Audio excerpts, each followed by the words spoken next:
Pulivendula ZPTC ఉప ఎన్నిక ఉద్రిక్తంగా మారింది. కర్రలు రాళ్లతో టీడీపీ కార్యకర్తలు దాడి చేయడంతో ఇండిపెండెంట్ అభ్యర్థి సురేష్ రెడ్డి తీవ్రంగా గాయపడ్డారు. మరోవైపు దాడి ఘటనపై టీడీపీ వైసీపీ మధ్య మాటల వార్ పీక్స్ కు చేరింది. పులివెందులలో మరోసారి టెన్షన్ నెలకొంది. పులివెందుల పట్టణంలోని శ్రీకర్ ఫంక్షన్ హాల్ దగ్గర ఇన్నోవా కారుపై కొందరు దుండగులు కర్రలు రాడ్లతో దాడి చేశారు. కారులో ఉన్న ఇద్దరు వ్యక్తులకు తీవ్ర గాయాలయ్యాయి. పులివెందుల జెడ్పీటీసీ ఎన్నికల బరిలో ఉన్న ఇండిపెండెంట్ అభ్యర్థి సురేష్ రెడ్డితో పాటు తొండూరు మండలానికి చెందిన వైసీపీ నాయకుడు అమర్నాథ్ రెడ్డి, అంకిరెడ్డి ఈ దాడిలో గాయపడ్డారు. అంకిరెడ్డి, సురేష్ రెడ్డి తలకు తీవ్ర గాయాలు కావడంతో వారిని కడప ఎంపీ వైఎస్ అవినాష్ రెడ్డి పరామర్శించారు. పులివెందులలో టీడీపీ హత్యా రాజకీయాలకు శ్రీకారం చుట్టిందని కడప ఎంపీ వైఎస్ అవినాష్ రెడ్డి ఆరోపించారు. దాడులు చేస్తూ ఉంటే తాము చూస్తూ ఊరుకోమని ఆయన హెచ్చరించారు. ఇటువంటి దాడులకు భయపడే పరిస్థితి లేదన్నారు. జెడ్పీటీసీ ఉప ఎన్నికల్లో ఇండిపెండెంట్ అభ్యర్థిగా బరిలో ఉన్న సురేష్ రెడ్డిపై టీడీపీ కార్యకర్తలు కర్రలు రాడ్లతో దాడి చేశారని కడప ఎంపీ వైఎస్ అవినాష్ రెడ్డి ఆరోపించారు. పరాజయం తప్పదని గ్రహించే టీడీపీ ప్రజలను భయభ్రాంతులకు గురి చేసేందుకు ఇలాంటి నీచపు పనులకు ఒడిగట్టిందన్నారు. తాకట్లో ఉన్న మీ బంగారం నమ్మి కష్టాల్ని కాంపౌండ్ వాల్ దాటించే one and only solution prime gold hub మాత్రమే. కాంటాక్ట్ 8499938881.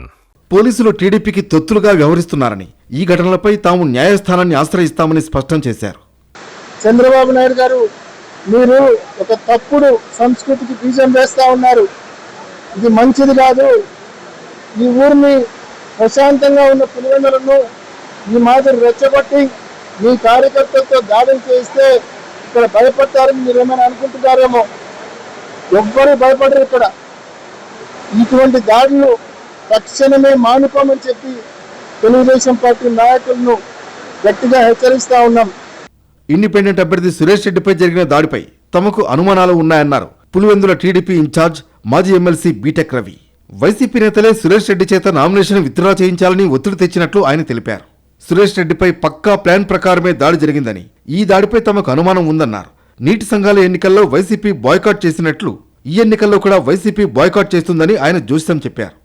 అతని మీద వైఎస్ఆర్సీపీ వాళ్ళే దాడి చేసి, అంటే మా పార్టీలో ఉండి నువ్వు మళ్ళా స్వతంత్ర అభ్యర్థిగా పోటీ చేస్తావని వాళ్ళే దాడి చేసి ఆ నెపాన్ని మా మీద వేస్తున్నారు. నిజంగా మాకు అలాంటి అవకాశం, మేము ఏదైనా దాడులకు పాల్పడే ఉద్దేశం ఉంటే ఇక్కడ 12 మందో 11 మందో నామినేషన్ చేశారు.